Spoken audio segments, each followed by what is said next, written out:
Hey, Squatties. Welcome to this week's episode of the Travel Squad podcast. Today, we're airing one of our most popular episodes from the past 3 years. We have hundreds of episodes now, and lately we've been replaying the most well-received and listened to episodes, and you all have been loving it. We're going to keep giving you what you want and give new Squatties the chance to hear past episodes without having to go digging through the archives. New episodes are still launching every other week, while classics like this are airing in between. Enjoy the show and happy Travel Tuesday.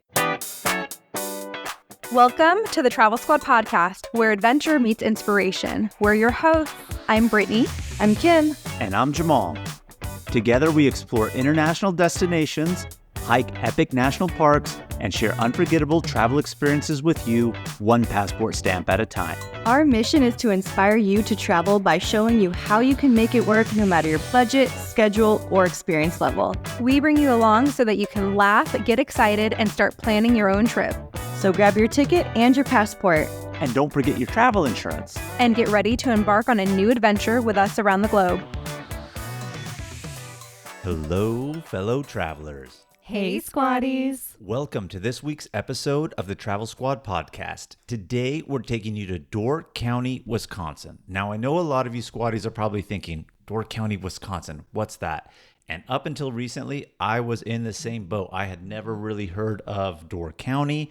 And then some people told us about it. We did our research, and I am gung-ho on Door County right now. So Door County, just so you guys are aware, is located in the upper eastern peninsula of the state of Wisconsin along Lake Michigan. So this is the peninsula that forms Green Bay. It has over 300 miles of shoreline, 5 different state parks, 10 county parks, dozens of beaches, and thousands of acres of wilderness perfect for boating, paddling, hiking, and just enjoying nature. And I love the outdoors, but it also has a lot to offer beyond the outdoors. It has a lot of waterfront dining, locally grown wineries and breweries, quaint lakeside communities, and it's known for its wine, cherries, and cheese. So Door County is the perfect Great Lakes getaway, and it was the perfect trip to celebrate Jamal and I visiting our 45th state. Jamal, was this a birthday trip? It was not a birthday trip. Now, granted, we did take it late July, literally the week of or a little bit after my birthday, a few days after the fact, but I did not count it as a birthday trip, but I enjoyed it nevertheless. Because you know why? Psychologically, I don't think Brittany said this was a birthday trip. This is something that she squeezed in, wanted to do. So when she doesn't present it to me as a birthday trip, somehow I enjoy them a little bit more. Oh, okay. But I also think maybe Door County was just so awesome that that's also why I really liked it a lot and didn't really be like, oh, you're taking me somewhere when I don't want to go somewhere. So nationally, maybe it doesn't have a big reputation, but does it have a big reputation in that Wisconsin area? In the Midwest area, definitely. When we were at the hotel that we stayed at, there was a map there in the dining room area, and you could put where you're from. And most people that had marked the map were right along like Iowa, Minnesota, Wisconsin, Michigan, like that sort of area. I would say like 80% of people were from that area. So it's very well known to that region of the U.S., maybe a little bit more on the East Coast too, not so much West Coast, where we are, and hence we hadn't heard of it up until very recently, but I enjoyed it a lot. And I was telling this to Brittany, as I get older and we're traveling more domestically in the United States to a lot of off the beaten path places, I'm really appreciating when I go to places that give me that small town America feel. And Door County, Wisconsin really has that a lot. And I loved it. Were people really friendly there? Very friendly. Very friendly. And then, you just see the different style homes, the different streets, tree lined, etc., that just look so different than what you're used to kind of in the city life that we're about. And not to say that in California there's not small towns. I mean, we all grew up in a small town in California, not as small as a lot of the population places that we went through here in Door County, but you still just get that middle of America, Midwest small town feel that you really can't get a lot of other places, and I enjoyed it a lot. You might be asking what brought us to Door County, Wisconsin, because like Jamal had mentioned earlier, we hadn't really heard of Door County, Wisconsin, but my dad and his girlfriend, Stephanie, so shout out to them, They had Door County on their list. And why was it on their list? So Stephanie went to school out in Michigan, so she knows that area. And I think she was like, I want to go to Door County, Wisconsin. There's a lot to do along the Great Lakes. And she just really wanted to see it. And so if there was a part of Wisconsin she wanted to go to, it was this part. So they went on their trip in May and they came back and they were like, oh my God, it was so awesome. You guys need to take this trip. I said, all right, send me your itinerary. And I just happened to be watching Southwest sales, and there just happened to be a flight that was like $100 each way. And I was like, all the way to Wisconsin, you can't really get better than that. And it just kind of fell into place. I also have a friend who is from Wisconsin, Appleton, Wisconsin. Her name's Tara. And I texted her and I said, if you were to go anywhere in Wisconsin, where would you recommend? And the first place she said was Door County. So I said, all right, well, we need to head off the state of Wisconsin anyway. It's going to be our 45th state. What better way to go than visiting Door County, Wisconsin? So it just happened. Door County, Wisconsin, you're saying, though, it's on the Michigan Great Lakes. Did you also get into the state of Michigan? We did not, no, because Lake Michigan, of course, the Great Lakes are huge. So Lake Michigan touches several other states. So unfortunately, we did not. We flew into Milwaukee. From Milwaukee, we drove north up into Door County. And people could say, well, Door County, there's tons of small, quaint towns within the county. We're going to get into it. But that whole peninsula is the county. And there's lots of great things throughout the entire region. So hence the name Door County. But there's small little towns spread between, like I had just mentioned. All right. Well, without further ado, let's get straight into the tips for visiting Door County. Yes, our first tip is to bring a collapsible cooler. This region, like I mentioned, is known for its cheese and wine, and you want to keep those cool so that you can enjoy them without having to buy an ice block. And a lot of places did sell ice blocks, but having a collapsible cooler, you're just like one step ahead of the game. Why do you look like that? What's an ice block? You don't know what an ice block is? It's a frozen block of ice. That you use as a cooler? Yeah, like you can buy the styrofoam coolers and then put like an ice block in. But yeah, a lot of places had things like that. Also, on this trip, you're going to go on a boat tour if you do it the way that we recommend. And you can bring your beverages on board. And so you want your cooler pre-packed with your bevies in it so you can really enjoy that sunset cruise. Did you buy cheese from like a grocery store, or do they have little cheese shops? They have tons of little cheese shops. Ooh. More particularly, a really famous one that if you mention that name, the locals will know exactly what you're talking about. We're going to get to that a little bit later here. We did stop there, had a great time. Did not have the cooler, so we did not pick up cheeses in that moment. But if you don't get it from that cheese shop, you can find that cheese brand or any other cheese spread throughout wherever you go throughout Door County. Another tip is to stay 2 to 3 full days. Our trip was 4 days with travel, but we spent some time, like one day was completely travel and the other day we had to leave kind of early to get back. So 2 full days, you can see the whole county. 3, you get a little bonus day to like lounge at the beaches and relax a little bit more and take it a little bit more leisurely. So if you have the ability to spend 3 full days, would highly recommend that. And it's going to be a great time. How's the weather in the summer months, like when you went? Well, great question, because that was actually going to be our next tip, is to look out for the humidity. So Great Lakes, of course, during winter, it's going to freeze. It's going to be really cold, and a lot of places throughout Door County close up shop, right? It's really only locals there, and everything else really isn't open. So during the summer, it does get humid. When we were there late July going into August, it was humid. I was expecting it to be worse. I think we just probably had really pleasant weather for whatever reason, maybe a little less humid than normal, but you feel it. The night cools down really nice and you enjoy that. But if you were there maybe June, early July, just be ready for humidity because that region is known for it. One thing I want to mention, being ready for humidity, there's one thing to expect it. There's another thing for how do you deal with it. And there's almost no way to deal with it, right? You just have to sweat it out. But Sweat it out or dress appropriately. you can certainly dress appropriately, light layers, all that. But these electronic neck fans that are really gaining popularity, I would highly recommend one of those. We'll link it in the show notes, but they're these little U-shaped neck fans you put on. They're rechargeable. They have different speeds. They work really well in humid destinations. Ooh, that is a great tip. That is a great tip. We're going to have to do it. Do you have a fan, Kim? I do. Yes. I've been using it in Austin Excellent. when it's humid. Excellent. You did not have it when we were all in Florida, and we were concerned when we did our Everglades National Park boating tour. We were like, how are we going to deal with the humidity down here? I mean, not me, but the girls were honestly debating what outfits to wear because of what potential swamp ass might come from the humidity if we all Yeah, remember so back to that. So there's Don't wear khaki. yeah, there's planning going into it. So do keep that in mind. We needed them in Costa Rica, really. But back to the episode. So another tip for you guys is to pack bug spray. So along the Great Lakes, bugs love water. And so we went to a state park, got out, and immediately I was bit. And I was like, So I got out my Sawyer bug spray. We sprayed us all up, and I had minimal bites. Last and final tip, pack sunscreen. You are going to be on the beach, ideally, whether you're actually lounging to go or just enjoying the scenic views. You're going to be out walking, so do have that sunscreen. I think we learned this lesson when we went to New River Gorge last time. Even when it's not even really that hot, 80 degrees, that prolonged being outside, it's bad. We got bad burns. Did not have it here in Door County. Why? We were wearing sunscreen, so have it. Sunscreen is one of the essential items that we have in our Amazon shop, Travel Squad Podcast Amazon shop. We also had a ton of other resources on our website for packing tips, packing lists that you can download and use. We have all of our itineraries, including one for Door County. So head over to travelsquadpodcast.com and download yours.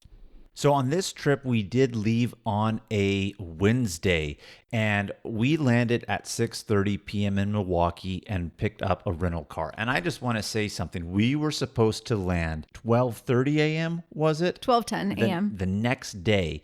And we decided, hey, let's just try our luck flying standby with Southwest, because same day of, you can get yourself on standby.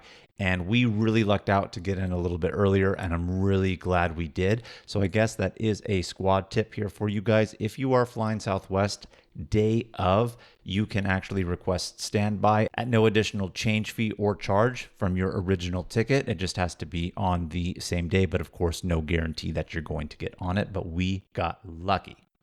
6 hours early in. So we got a great night's sleep before we started driving on Thursday. Did you stay in Milwaukee close to the airport? We did. We are racking up our Marriott points, so we stayed at a Marriott near the airport. Did you do anything in Milwaukee?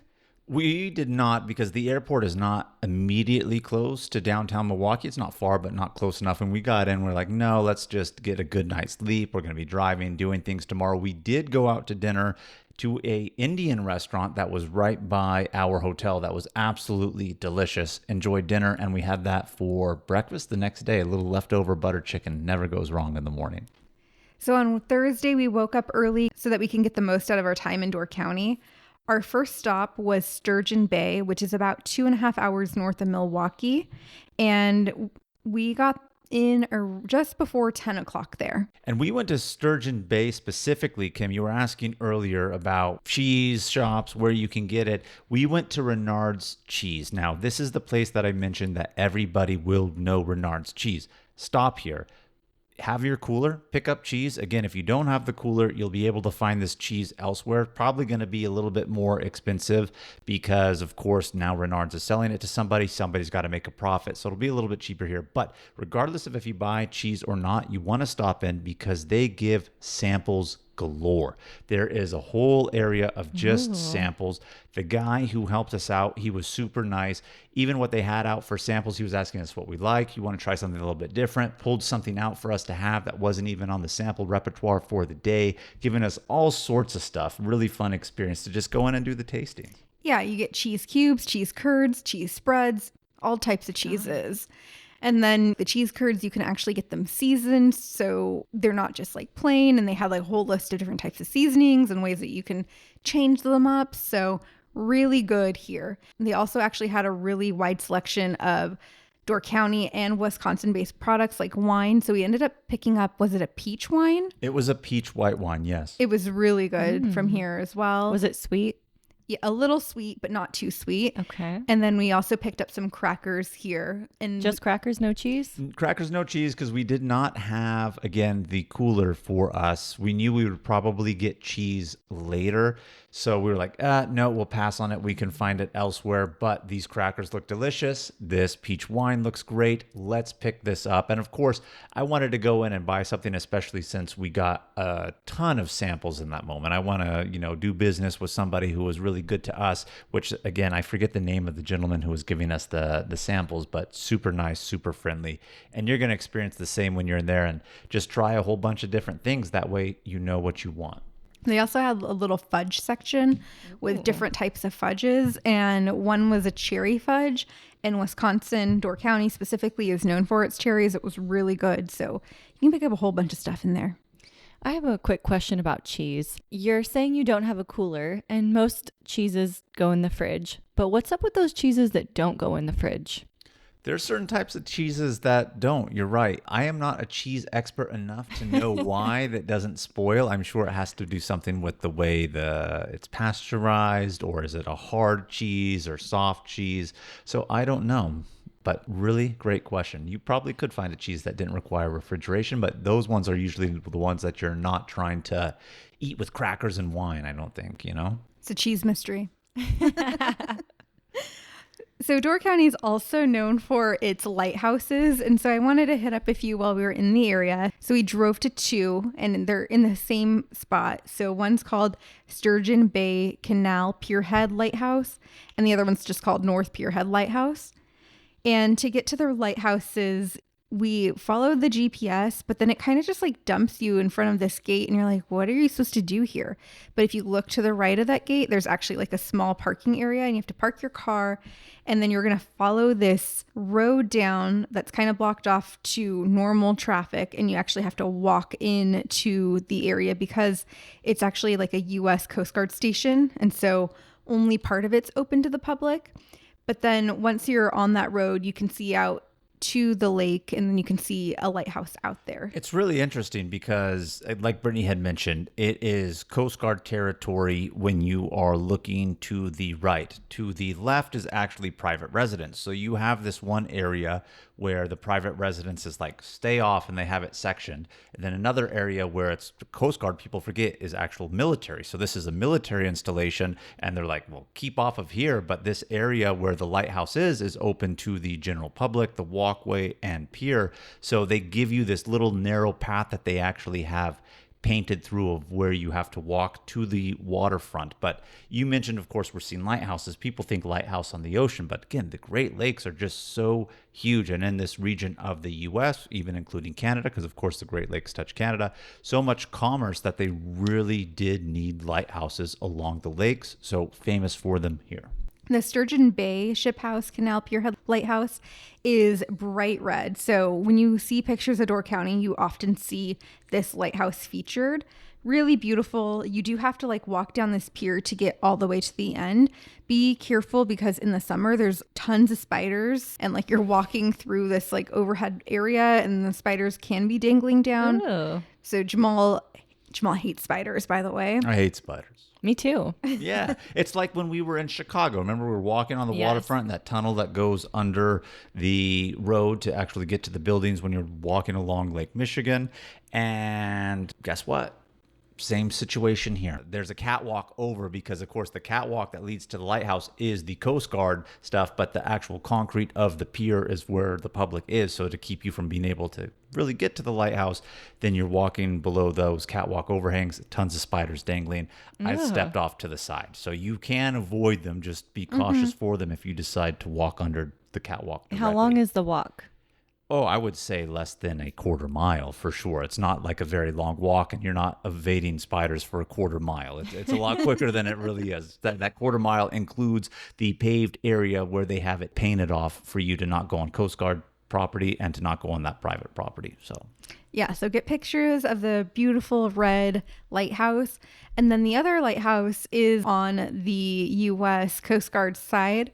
So you can see it and you can take pictures of it, but you can't like get super close to it because it says specifically that it's not open to the public. And it's only open to the public on the second weekend in June.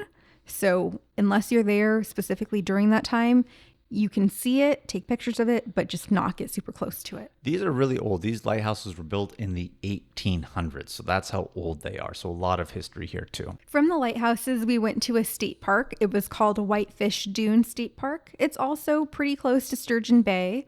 And for most of the state parks within Door County, at least, the entrance fee is $11 for out-of-state license plates. And it makes you put your license plate into like a little machine to print you out a ticket. But $8 if you have a Wisconsin state license plate.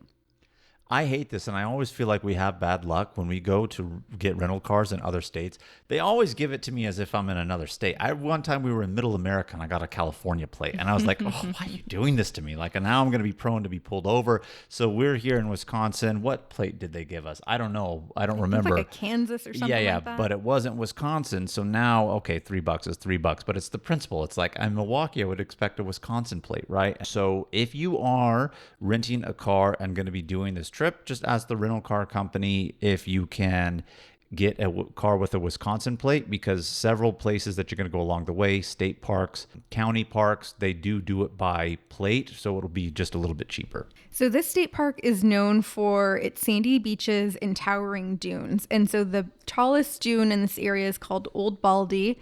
And of course, if there's a hike to a dune, you know I'm going to do it. But in this case, I didn't, Kim. Whoa, were you sick? No, I wasn't sick, but my Too dad much cheese? and Stephanie, they did the hike to Old Baldy, and they said they didn't realize when they did the hike that you're on top of the dune, and it's actually, there's like foliage on top. So they thought they were going to see like these huge towering dunes, and that wasn't what they got. They're like, we were standing on it. We didn't get to like really see how big it was.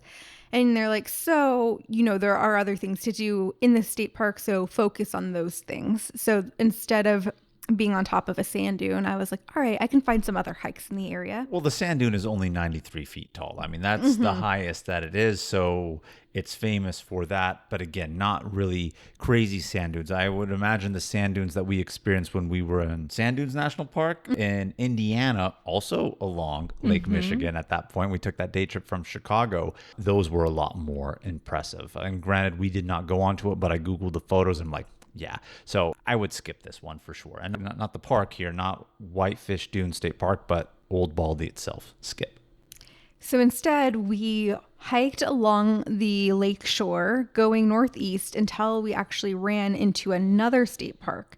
And while you're just leisurely hiking along the shore, you get so many beautiful views of Lake Michigan. The water's a beautiful blue-green. You can see kayakers in the water. It's really pretty. I can really see why people that live in that area really love the Great Lakes. So then we made it to Cave Point County Park, and there was like a cave area actually where a whole bunch of people were just like jumping from the top into like this secluded cove into the water, and it just seemed like a really fun time. Did you partake? We did not partake. Of course, we had our luggage with us, but we were not in our bathing suit attire to do it. We knew we were going to be doing a few more things that day, so we did not jump in. In fairness, it was a lot of families having picnics at this park, kids in there having to take turns, finding a way to climb out, because there wasn't a really easy way that I was able to see to climb out. Of course, other people were able to do it, but I was like, no, it's okay. I imagined we were going to get in the water later, so we did not do it. And by that point, it started to become overcast too, so it was a little overcast. Didn't really want to get in at that point.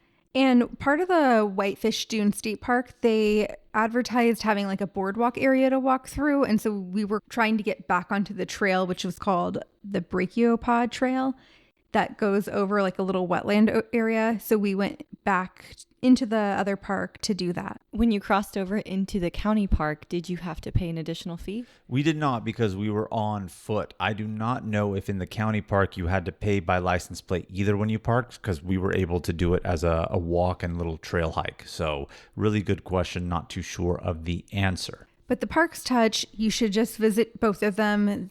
There's a lot to do: hiking, kayaking, swimming, just enjoying the lake, pretty overlooks. So it's really nice. As a matter of fact, that kayaking that you're talking about, Brittany, this is the spot where this was a potential to do, but for whatever reason, Brittany nixed the kayaking this day. Brittany.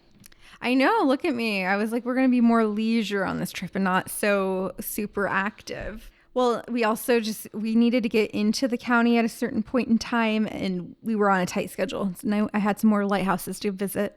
So which lighthouse did we go to next then, Britt? We went to the Canna Island Lighthouse in Bailey's Harbor.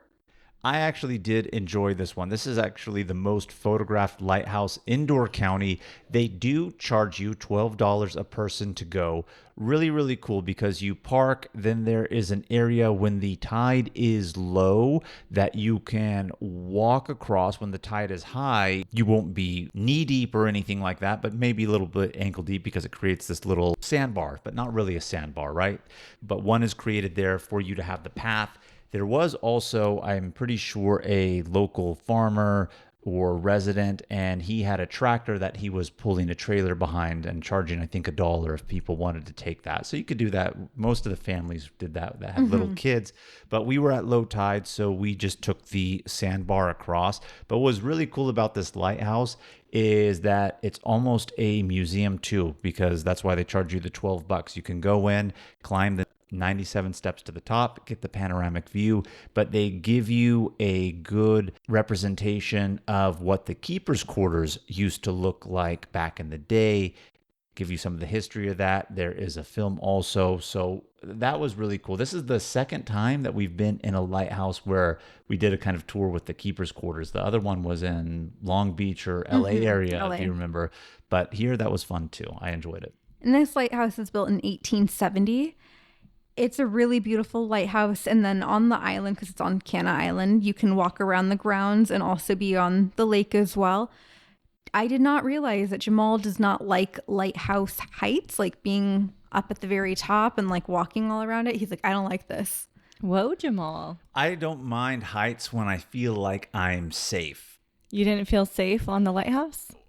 Well, like Brittany said, built in the 1800s, I know it was recently restored and retrofitted, etc., but it's just steel that's on there and it has a little bit of give to it. There's not really support. I know it's structurally sound, but it's one of those things where it's like there's not really a lot of support. It's an overhang really circle that's going around the light. So yeah, I'm not feeling it in those moments. It's just not my thing. The last few steps to get up, you actually have to be really careful because if you're not paying attention, you can hit your head. And then going down the first few steps is a little tricky as well. So just keep that in mind. Kind of got to be pretty mobile to get up there. So I'm not going to lie. At this point, I'm lighthoused out, I mean, it's one of those things. You could only see so many. Granted, 2 of them were in the same spot, and then we saw this one. And we had the cheese tasting. So it was a fun day. But when I say I was lighthoused out, kind of serious, kind of not. We were continuing on to Sister Bay, which is the town within Door County that we were staying at. We heard great things about Door County Creamery. You hear creamery, what do you think? Maybe cheese, maybe ice cream, all of the above. They also have sandwiches that you can get. And we were like, all right, we got a little bit of hunger right now. What are we going to do? We originally wanted to go for ice cream, but we said, no, let's try some of the sandwiches. We ended up getting a goat cheese sandwich with hot honey. That was absolutely amazing. Cheese and honey only? No, there was more stuff. There was like arugula, some fried onions that were on it. I think they also had some sort of shaved meat, not a pastrami. Why would it, like a salami or something to that effect? But those are the main things. It's like the goat cheese and hot honey. But yeah, it was absolutely delicious. It was called the hot honey sandwich. Super, super good. They also make goat milk gelato. And we got a scoop of that, which is good. And so they make tons of different cheeses, cheese spreads. They have the sandwiches, of course. They make goat milk soap. Have you tried goat milk soap? I love a goat milk soap. Oh, it's so nice. You can buy it from here, but lots of the hotels use Door County Creamery's goat milk soap as part of their soap. And that's another thing where, like I was just saying, like small town America, I love all these small businesses are mom and pops and they're supporting each other. They're using their local stuff to supply the hotels, which I thought was really cool because sure enough, we check into our hotel, which is almost like a B&B. So we're going to talk about that a little bit later. But lo and behold, we see that it's Door County Creamery goat soap. I loved it. It's on the main street in Sister Bay, so you can't miss it. And Sister Bay is just like a really cute, quaint town along the bay. And we stopped here on our way to the hotel, but while you're driving to your hotel, you'll probably also be able to see another famous restaurant called Al Johnson's.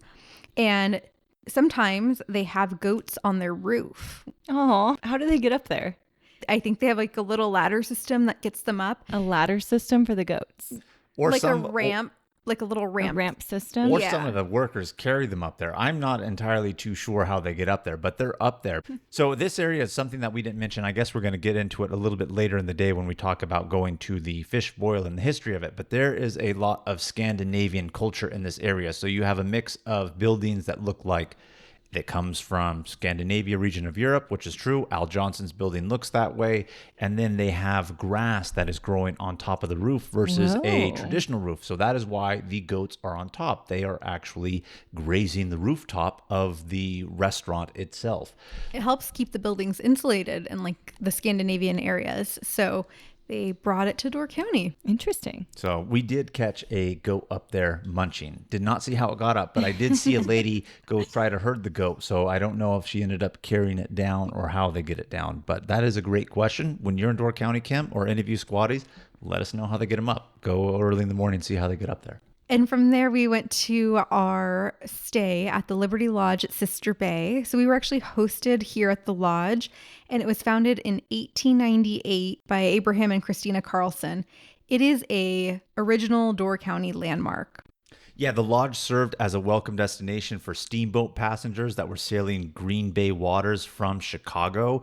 And these early guests typically stayed for weeks, enjoying the pleasures of the Door County Peninsula.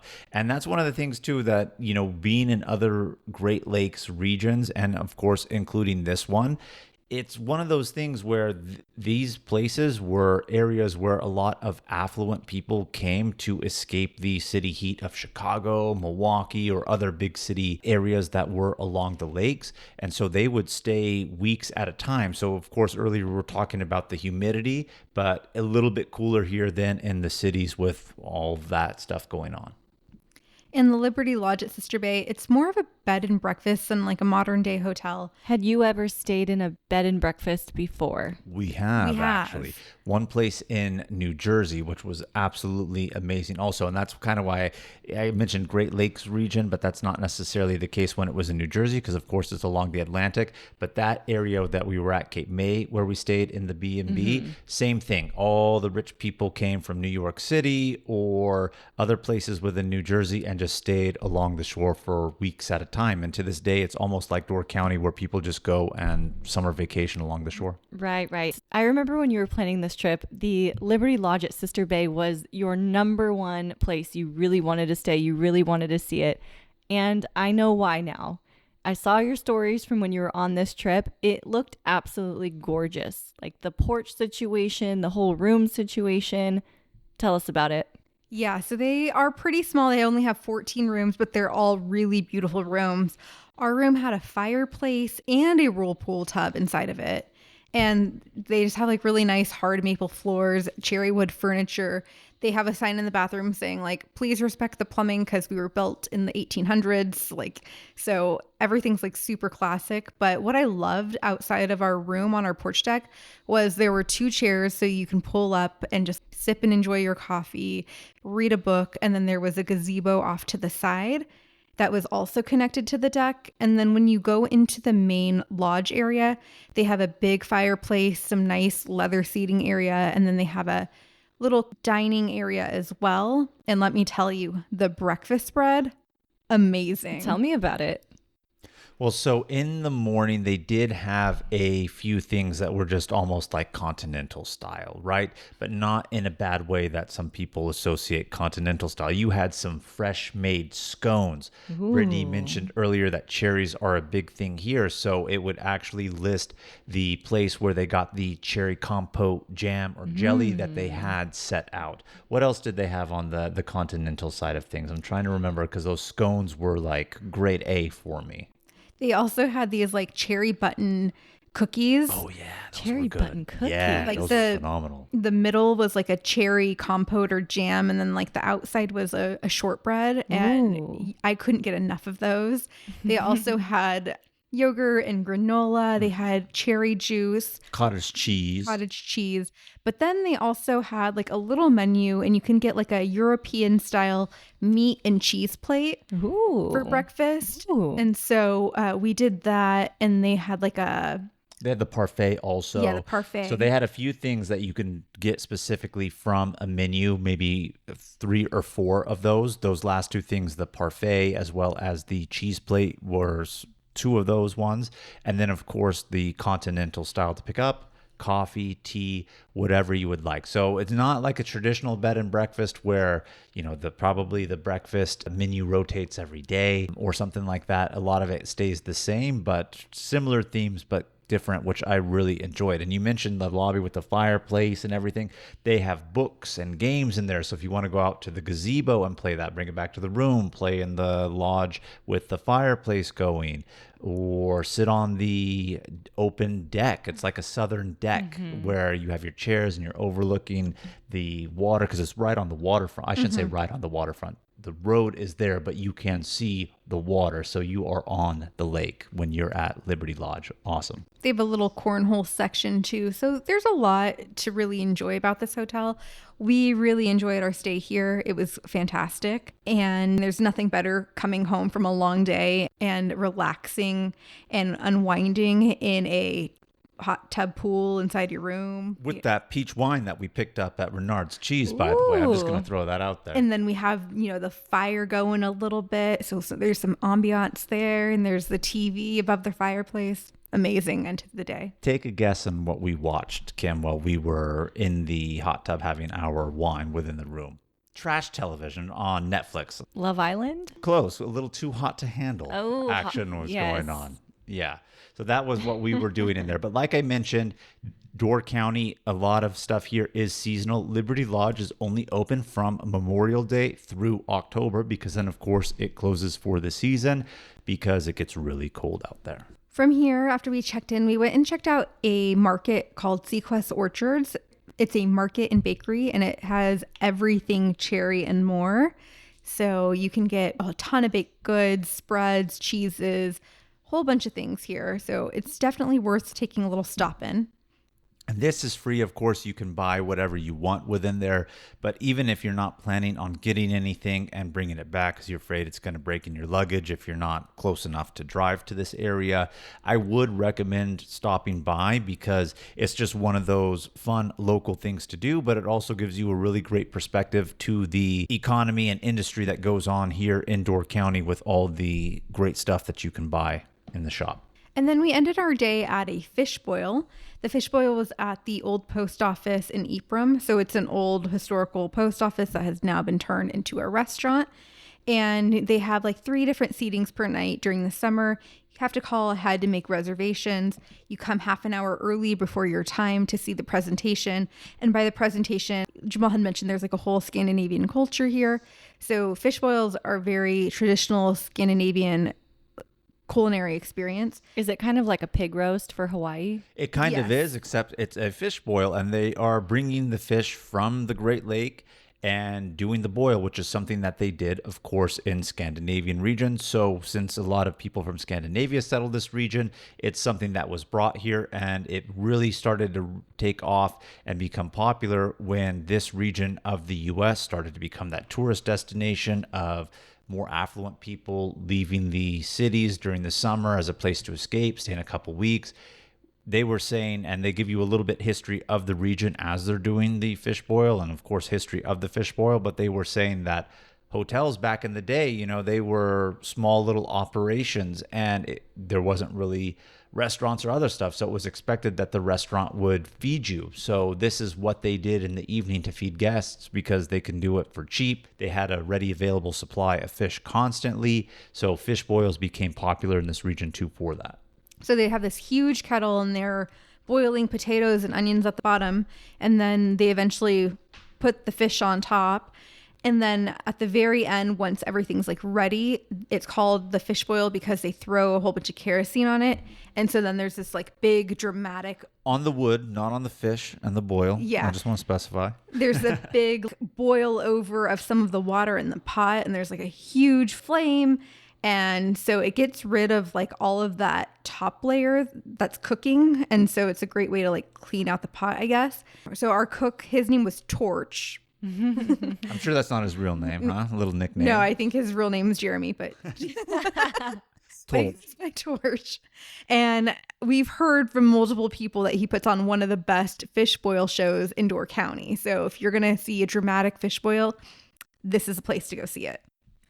And if you are not a fish fan, you can actually get this with ribs or chicken, correct? Ooh. Yeah. So same price, but you can say like, oh, you don't want the fish, but you tell them that in advance. You can still watch the show, of course. But yeah, you can get it with chicken or ribs instead. And our meal was the fish, potatoes, the onion, coleslaw, bread, and it included cherry pie, of course. Yum. And they had some melted butter to pour on top of the fish. It was so good. Yeah, at the table, they just had like a carafe of melted butter and it's just put it over it. I loved it. Are you sitting at tables, like picnic tables, family style, or your own personal small table? Own personal small table inside the restaurant. So they do this show in the back of the restaurant, and then you are assigned a table and you come inside and sit down and have this meal. Well, we sat inside. They also do have outside seating, but the outside seating, again, is not by the show area. That's just completely different, but you do have options. And when you book your reservation, they will ask you, do you want inside or outside? Originally, we had a later reservation, but we got done with our day a little bit earlier. So we called and asked them, hey, would you be able to seat us at one of the earlier seatings? And they said yes, but only thing available now is the inside versus outside, because originally we had outside seating. So we were inside for this. But when we made the original reservation, we were like, well, does it matter inside or out? And she says, well, if it happens to rain, you know, sometimes we get rain in the evening. So there's that, but we'll be able to kind of accommodate you. So do keep that in mind depending on what you want. But I would say go inside with the AC. That's just me. And then we ended our night at the Sunset Beach Park. And it's just like a small little park that you can go and watch the sunset. It was a little cloudy on this day, so we didn't actually get to really see the sunset over the water, but it was still pretty nonetheless. That was a big first day. It was. So driving from Milwaukee, getting up into Door County and Sister Bay, doing all those things. So it definitely took a little bit out of us, but nevertheless, we persevered on to Friday here. But when we started our morning Friday, we already just mentioned a little bit about the breakfast at Liberty Lodge. So we did have that. We also forgot to mention that there is oatmeal, really good oatmeal bar too, with all the toppings and accompaniments to go with it, plus everything else that we mentioned. So really good. And you know, I can't do a trip without a hike. So we got a little hike in. We went to Peninsula State Park, and it's one of Wisconsin's most popular parks. We hiked the Eagle Trail. It's known for its rugged terrain, scenic views. It has a historic Eagle Tower where you have like amazing panoramic vistas. You can either go up by climbing a whole bunch of steps, or they have like a little ramp that you can go up. We climbed the steps and then we went down the ramp. So we got a little bit of both. Other than the tower, is it a hike that has a peak and ascendant, or is it mostly flat? It's mostly flat. So like when she says that it has this tower, it really isn't part of the hike. A lot of Eagle's Nest here. So there's the Eagle Tower, Eagle Trail. There was a couple other Eagle somethings on that. But we did this first because this is where we parked, which was close to the trailhead. But the actual hike is along the lake shore. So you're kind of in the foliage of the trees. You're right along the lake. You see the dramatic rock formations and some caves that they actually have along the rocks and the shoreline. So this was really cool. I enjoyed this hike a lot. Yeah, and it's not a long hike. It's only about 2 miles. The park entrance is $8 to $11, depending on what kind of license plates you have, of course. And we did see a proposal at the top of the tower as well, which was cool to see. Did you clap? We Did you clapped. take their picture for them? We did. I was about to take the picture, but I noticed some guy who wasn't with them caught what the guy was about to do and started filming. And then after the proposal, he was like, I caught it all. Do you want me to share your information? I can text it and send it to you. And they ended up doing that. Oh, that's but it was nice. funny. It was a guy proposing to a girl, obviously. I think they were with the girl's parents, and the mom was distracting the girl overlooking to the lake, because you're at a really high elevation overlooking the lake, which is a really beautiful view there. And then the dad was kind of with the now fiance, since he proposed. She looked back and he was already on his knee, but I don't think she really caught it. And it was a little awkward because I was like, oh man, he's trying to get her attention. She like avoiding it or what's going on? But then of course she cried and realized what was happening. But I was about to film, but I did not because somebody else did. And I was like, all right, I don't need to do this. But cool nonetheless to see. Yeah. And then we went to another overlook called Sven's Bluff Overlook. You get more views of the forest, Green Bay, and we actually saw like a trolley tour stop here. So we got a little bit of a free history lesson by listening in, which you can do while you're there as well. Yeah, that's one thing that we did not do. There is a known trolley that will take you around and give you the history. And in hindsight, I don't want to say that's something I wish we did. If I was to go back or be in this region again and do it, I would do the trolley tour, because what we learned when we were at Sven's Bluff Overlook and the trolley happened to be there at the same time caught a lot of cool information. I mean, the lake is so big, but one of the things that they were actually saying is it is in this area rather shallow. So there's lots of shipwrecks in that region, and you really have to know where you're going to navigate or have modern equipment to let you know how deep or not deep it is, because lots of people run aground and there's very narrow passages to make it through that you don't like scrape your boat out on the bottom. And he was telling more cool stuff than that, but I thought that was really interesting because you wouldn't think that it's shallow considering how vast it is. I mean, you look out and you can't see the other end of the lake, yet it's shallow by the shore.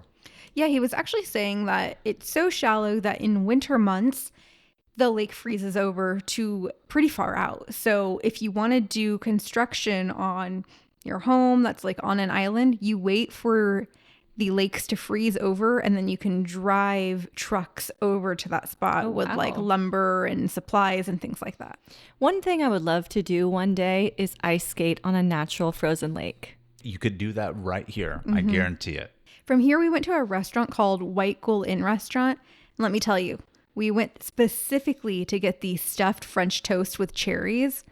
I have never had more delicious French toast than the French toast. What about the OMG French toast from Snooze? No, OMG is not as good as what this was. Yeah, and I like cherries in general. I'm not a big fan of cherry flavored jams and things, but this was really good. Cherry stuffed French toast. It had a beautiful mascarpone cheese stuffed in between the bread.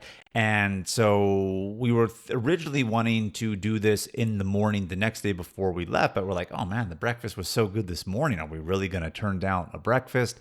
And we're like, okay, let's try to go. They only serve breakfast at the White Gull Inn up until 2 p.m. So we made it, I think, at like 1:45 in time to place our order before we missed the breakfast call. And I'm glad we did. So it was really like a little brunch for us. We didn't get anything else. We went here specifically for this because we heard it was fantastic and it did not disappoint. So I would highly recommend going to get your cherry stuffed French toast at the White Gull Inn.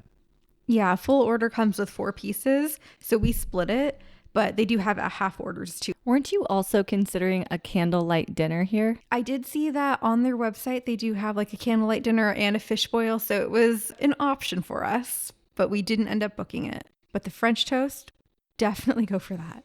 After the White Gull Inn, we went to the Ellison Bluff State Natural Area, and this is a region that features dramatic limestone cliffs that drop sharply into Green Bay. It really gives you stunning views of the water and surrounding landscapes, and there is a small boardwalk path and dirt path that is right on the edge of the cliff. So you could take that dirt path, and then that boardwalk that you're talking about, it's not really on the ground. It protrudes from the cliff's edge and it just gives you a small little overhang to look over. And how'd you feel about that one? I didn't mind. It felt a lot more sturdy than that lighthouse built in 1800s. I could tell you that. So after you got your fix of living on the edge, where did you go to next? We stopped at Charlie's Smokehouse in Gills Rock, and I know you love fish, Kim, but this place specializes in smoked fish, and so they have a lot of locally caught and expertly smoked seafood. And so we got the smoked salmon and the salmon cheese spread here. It was really good. We ate it right on the back deck that they had. Salmon cheese spread? Yeah. I know you wouldn't like it, but it was delicious. Imagine like an artichoke dip, but instead of artichoke, it's with the salmon. So that's what it is. It's just the fish mixed with that. It was really good, but I will say this though. The smoked salmon itself, not in the cheese spread, was so good. We had our crackers that we picked up at Renard's Cheese still with us, and we used that to eat some smoked fish, some of the cheese spread. They do have a deck out back that you can go and sit on and enjoy what you buy, or you can take it to go. I can't believe how reasonably priced it was, because normally salmon's expensive. I feel like we got a pound for like $20. And it just lasted us forever, really. It was so good. Again, I know Brittany said it, you don't like fish, Kim, but Charlie's Smokehouse in Gills Rock is a Door County staple that pretty much everybody knows. This is where you go if you want to get some good smoked fish. Loved it. And this day we were working our way from south to north up the peninsula. So in this spot in Gills Rock, we're pretty far north. And from Gills Rock, we took the winding road to Northport. And it's this windy road, windy for no reason, but it's just a very picturesque landscape, scenic drive, have some forests, some shoreline views, and it's the most photographed road in Door County. It would be really pretty to see in fall. So luckily, this is just along the way, because if Brittany took me to this just because it said it's the most picturesque and windy or whatever, and then I saw it, I'd be like, well, what is this? But this, I just Googled a picture. It's so pretty. it is pretty, but that photo that you Googled and picture, is it during fall? A little fall color This change? one's green, but I'm seeing Okay. the fall too, and it Yeah, looked yeah. really pretty. It's pretty, right? But as you look at that photo, there's nothing really in the way from preventing it No. to be straight. So I'm just like Brittany said, they made it windy for no reason. So in that sense, I almost feel cheated. Like, did you just do this to have something to do and bring people to the region? Or is there something adds that I'm like a little It flavor does. to the- It made it nice. I enjoyed it. It was beautiful. Don't get me wrong, but it's like if this was out of the way and it was to go to, and granted we were there during the summer. Fall foliage, though, I would be like, oh, yeah, I would totally go out of the way. It's kind of for a it. bummer that this area shuts down as fall comes in, because looking at these pictures, I would want to be there in the fall. Well, they do close down towards the end of October, so I feel like you can still see it if you go like end of September, maybe early October. So then you end up in the northern tip of the peninsula.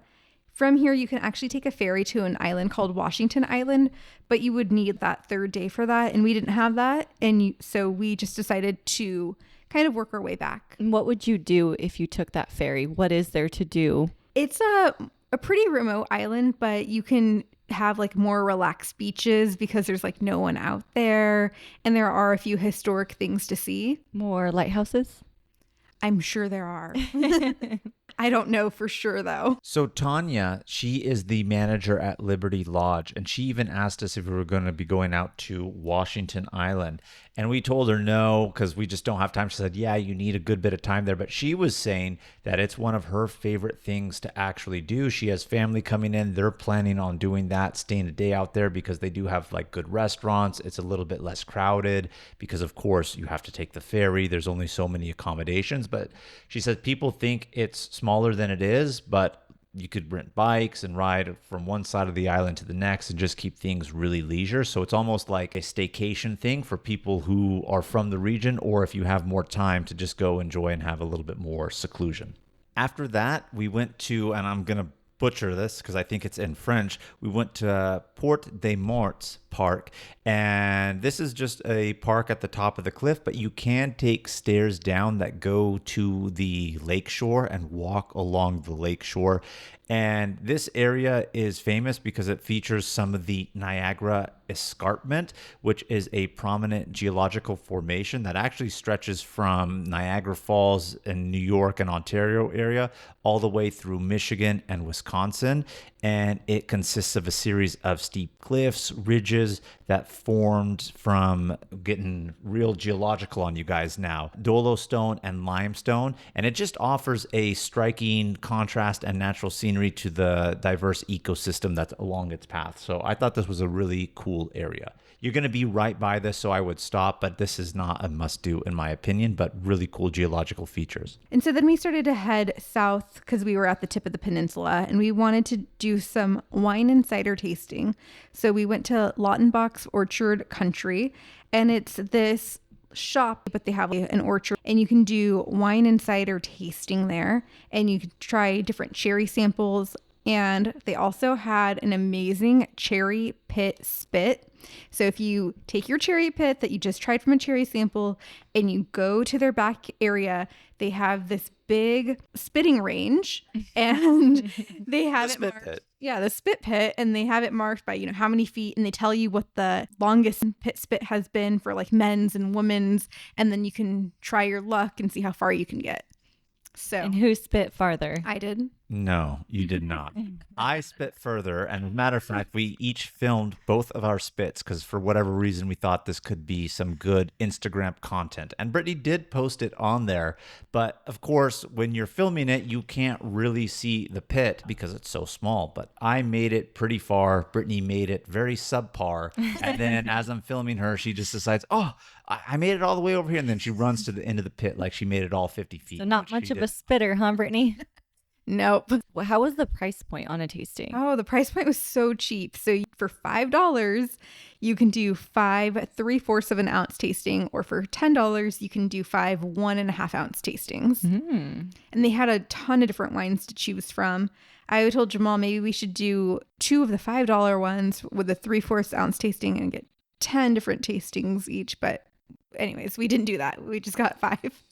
And it was nice. They have like this outdoor patio area. They also have an indoor area. Really enjoyed it. Really awesome vibes on the back patio area by the spit pit because they do have a covered porch, really nice chairs. Really, I mean, again, you are on an orchard to some degree. You can see the farming, the barns, all sorts of stuff. So it gives a great ambiance. We decided to sit outside, but on this day, it was hotter than the day before. So after a while of sitting outside, we're like, oh man, we got to get back inside, get into the AC because it started to warm up quite a bit. Even though it is covered and they did have the fans, it warmed up on us. Mm-hmm. And so we were doing this before we were going on our sunset cruise. And this was the perfect way to end your trip in Door County, is by doing a sunset cruise with Fish Creek Scenic Boat Tours. They have 4 different scenic boat tours, but we did the sunset live music one. This is where we were telling you can bring your own alcoholic drinks on board. You can bring anything on board that you want to. So people came with full coolers of beer and drinks here. There was a bachelorette party on board. There was a birthday on board. It was a full little cruise. Is it like a party vibe then? I wouldn't say I felt it like a party vibe because the songs that he plays, because it's a sunset cruise, but there's the captain and then there's a gentleman who's singing, and he sings more calm songs, cover songs, of course, to just really put you in the vibe. I wouldn't say there's lights going and it's feeling like a party, but depending on the crew that's with you on there, it can be a little bit more lively. But people aren't on there just being like, I'm getting shitty. They're drinking heavily, enjoying their BYOB, but in a non-party aspect, responsible manner, but still enough to have fun. That makes sense. Okay. And I really did like the sunset cruise. It's about an hour and 45 minutes, so almost 2 hours. You get the music, but then in between music and songs, as you're passing like lighthouses or islands, he turns into a tour guide and he tells you a lot of information about the history of the area, about the wildlife and the bay that you're seeing. And then he'll go back to singing again. So it was a nice mixture of both song and information. You did the Sunset Live Music Cruise. Do you remember what the other options were? Yeah, they had one called Millionaire's Row and West Islands. They had one that kind of goes by the Peninsula Park Caves and a town called Ypres. And then they had one called West Islands and Eagle Bluff Lighthouse. So it goes by a lighthouse and stuff and some other islands. And so based off of what I saw online and like the timing of our schedule, we picked the sunset one because we thought it'd be really nice to see the sunset over the water. And was it? It was fantastic. And like I said, today was hotter than the day before. So the day before was kind of overcast. And she mentioned when we were at the park to watch sunset, that is infamously called Sunset Beach Park. Really couldn't see it because it was cloudy. Today was a beautiful day and the sunset did not disappoint. The person singing, what a professional. He timed a beautiful, calm song to sunset. And literally, he did not repeat any of the chorus or do anything or go longer. He's like, today's going to be a good one. He even said that, like, as we were getting on the boat, he said, I can guarantee you it's going to be a fantastic sunset. And I swear he hit his last strum to the song as that last little thumbnail of the sun went down behind the water. Like, he timed it perfectly. And somebody said that to him, and he said, I've done this before and I'm a professional. And then the whole boat started to laugh, but he really timed it perfectly to the last strum of his guitar as it went down. It was perfect. Yeah, and for the last few minutes of sunset, the captain kind of stops the boat, but like rotates it slowly around so that everyone gets a really nice view of the sunset. So it was really nice. Like, couldn't have asked for a better sunset than this one. And what kind of a boat is it? And like, how many people can fit on one boat? It's a medium-sized boat. There was probably like 10 or 15 rows where you can fit 4 people each on a row on each side. 4 to 3 people on each side, I would say. Yeah, probably. How many people would you say it was on this boat? 50? I would say about that. Oh, okay. It's not That's too pretty big. big. Yeah. Well, you're right. I said it's not too big, but in terms of like, it's not like vastly huge, right? But you have a good amount of people on there with It's you. not like a pontoon boat. It sounds like a party. I guess that's very true. And speaking of pontoons, when we got back to shore after the sunset cruise, they did have pontoons. This company that does the boat tours also has boats that you can rent and pontoons that you can rent. And so if you were going to spend that third day, I would really highly encourage you guys to book a third day so you could spend more time at the beaches, maybe rent a boat. Because if you were going with a group of friends, you can rent a pontoon that can fit like 12 to 15 people. And the rates are really affordable for the boat rental. Like if you do a partial day, it could be like as little as 200. And for a full day, it's like 600. And if you're splitting that with like 12 people, that's like nothing. And those pontoon boats, they have to be like really flat on the top so that you're floating and not deep. Because again, they were telling us a story on the Sunset Cruise of lots of people who think they know what they're doing, who really don't. Lots of rich people who come out with their boats and park it in there and run it aground because they hit all the rocks and stuff below. So those pontoon boats, they are just barely on the surface, not even anywhere below. So you don't have to worry about that, because you can imagine the business is like, these people don't know what's going on. There's no equipment. We're not going to let them run aground. So you are safe out there with these pontoons. Just don't be stupid and bring a big boat out there and not know what you're doing, because you will run aground. And that was the perfect way to end our last full day in Door County. Kim had mentioned it earlier that we do have this itinerary available for you. We have everything linked for what you need to pack, the restaurants that we've talked about and other ones that we do recommend, the hotels that we stayed at, and anything that we booked, it's directly linked in there for you. And this itinerary is free. So all you have to do is go to our website and download it. And then we just drove home on Saturday. We drove back to Milwaukee.